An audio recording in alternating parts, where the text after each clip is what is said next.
Naku, lalong iinit na ang ulo ng mga DDS dito sa malalaman nila. Eto palang ano, mga bossing, eto palang hearing ng ICC aabot ng 8 taon. Ano po? Aabot ng 8 taon mga kababayan, naku.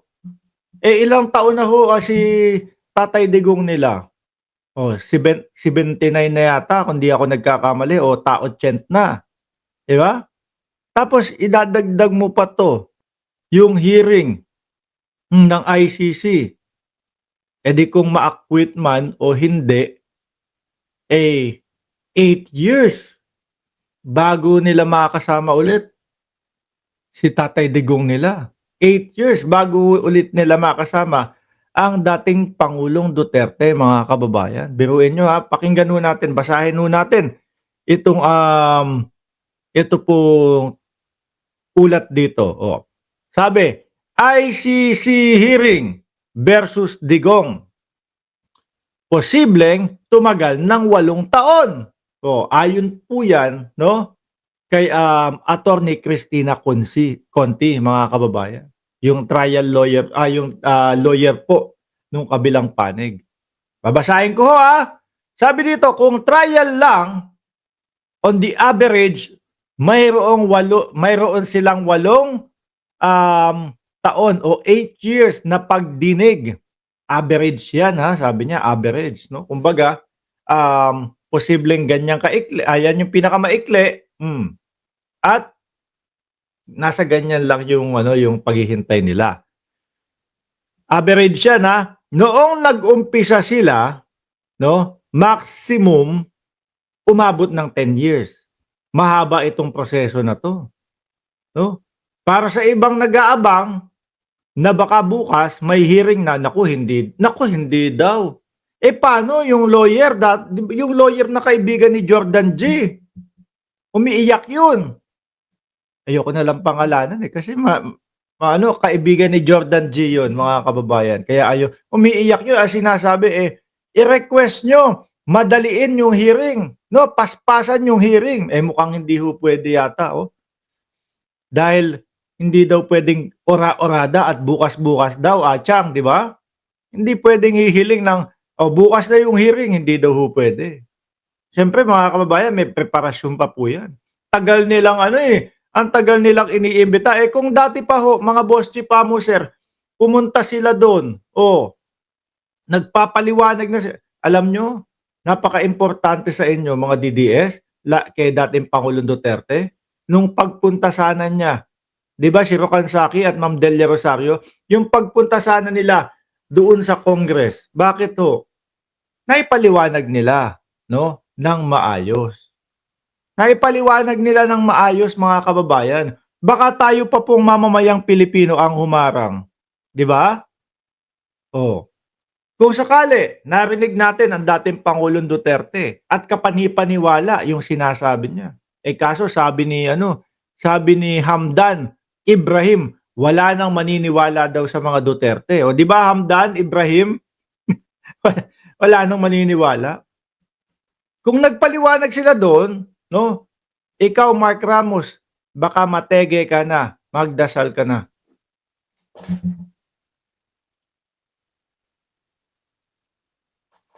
Hindi pa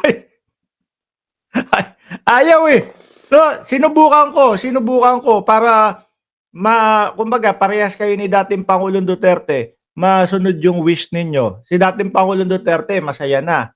Bakit? Nasunod nga yung wish niya. Nakuhanin siya ng ICC. Ikaw, sabi mo, ikaw Mark, baka mategi ka na. Subukan ko.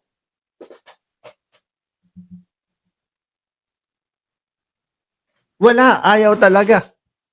Mahirap. Siguro matagal pa ho ng konti, subukan yung pumunta dito sa kinaroroonan ko, kung kayo ang tatapos ng buhay ko, siguro masusunod yung nyo. Masusunod yung wish ninyo. Kung ganyan lang kayo, kung sa EDSA nga, anak ng tupa. Kung sa EDSA, ang tamad-tamad yung pumunta. Di ba, pambansang nanay survivor at batang pasaway? Tamad kayong pumunta, tignan nyo, ano nangyari? Pinapatawag kayo ni Roque, ayaw niyong pumunta. Tapos eto pa kayang pagpatay sa akin, eh, mas lalo kayong tatamarin diyan. Mahaba-habang proseso 'yan, 'di ba? Kukuha kayo ng passport, kung ₱20 na bigas, reklamo kayo ng reklamo. 'Pag nanalo ang Duterte, 'wag na kayong magtago, 'Pag nanalo lang ang Duterte, yung pagka-mayor niya, paano mananalo sa pagka-mayor niyo, eh, wala na. Si Inday Sara Duterte kailangan niyang lusutan muna yung impeachment para manalo.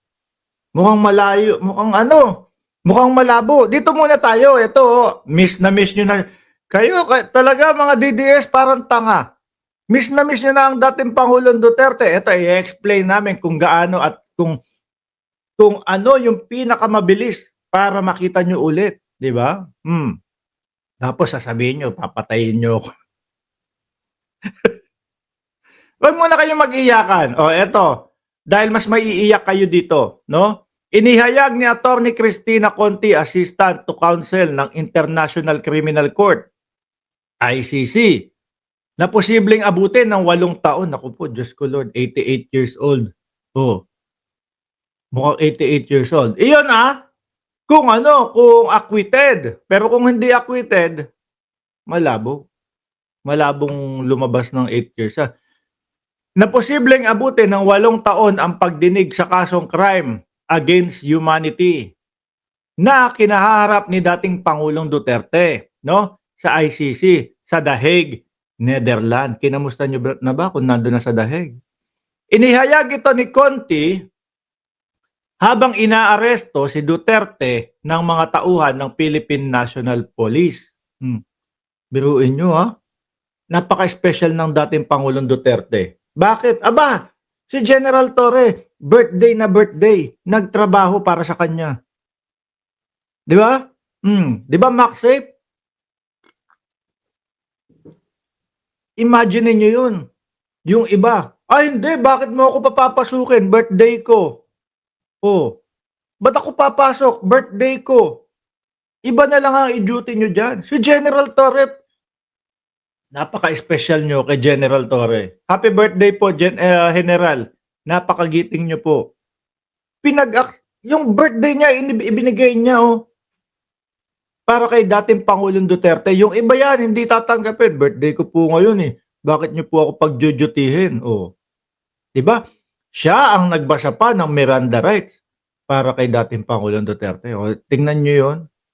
Sobra ang pagpapahalaga sa inyo ni General Torre, tapos kayo ano niyo lang, aasar-asarin niyo lang. Eh, hindi niyo naman maasar, eh. Inihayag ito ni Attorney Cristina Conti habang inaaresto si Duterte ng mga tauhan ng PNP at International Criminal Police Organization or Interpol sa kanyang pagdating sa Ninoy Aquino International Airport, 'no?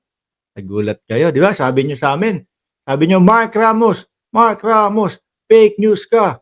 'Di ba gano'n kayo? "Fake news ka, asan ang ICC mo?" Ayan dumating, ayan, galit naman kayo. 'Di ba, Scrimble? Ewan ko kung bakit galit 'tong mga DDS. Sabi ng dating Pangulong Duterte, "Bukas na bukas imbestigahan niyo na ako."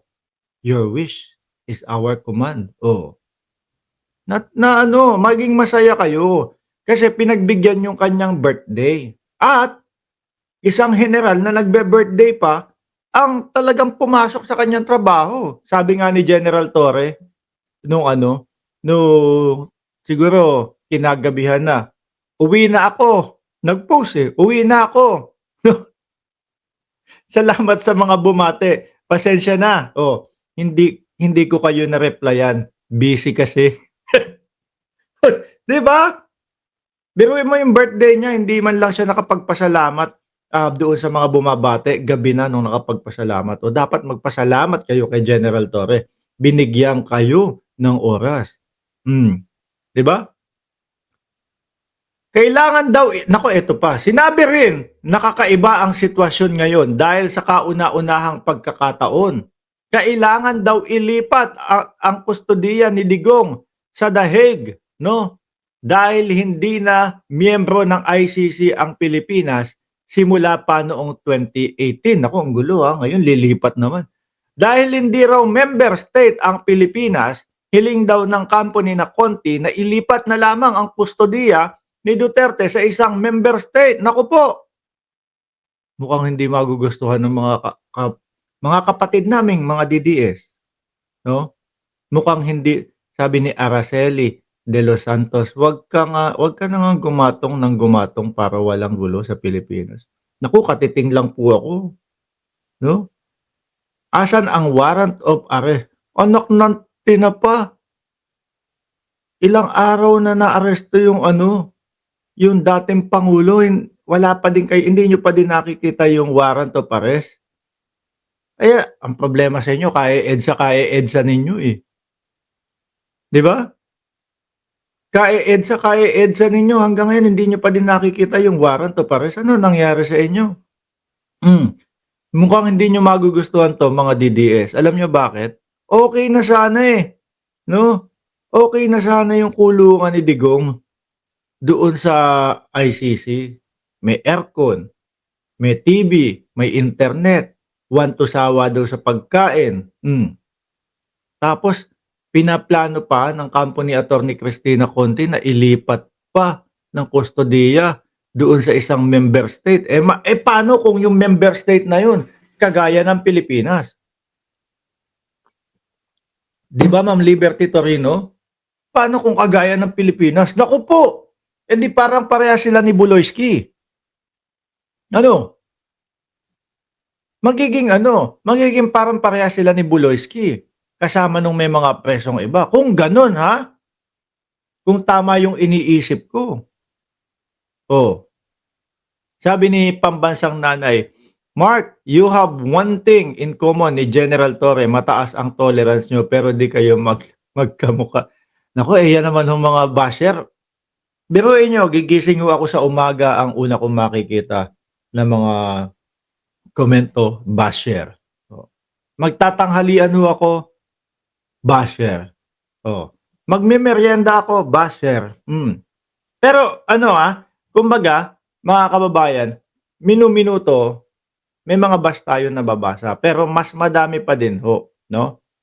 Mas madami pa din ho, mga boss chief amo, sir, yung sumusuporta kay Pangulo. Yang mga pambabash naman na yan, parang ano lang yan, parang sisiw na sisiw lang ho, eh, ano? Alam niyo naman po yung mga DDS mana kay dating Pangulong Duterte yan. Si dating Pangulong Duterte mag, ah, maghahanap ng duwelo, hindi naman pupunta.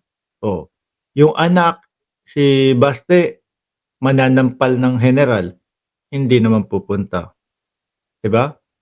Ano pa? Sino pa?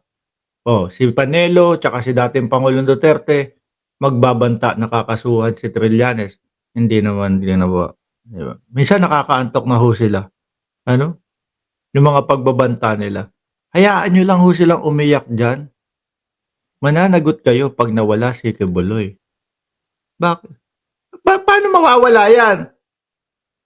Walang mangyayari kay Kibuloy, hindi mawawala 'yan. It's either natira lang yung wet packs niyan o kung napasubo yan ng pilitang napasubo yan sa oblo, yun lang ang yun lang ang mangyayari diyan, oh.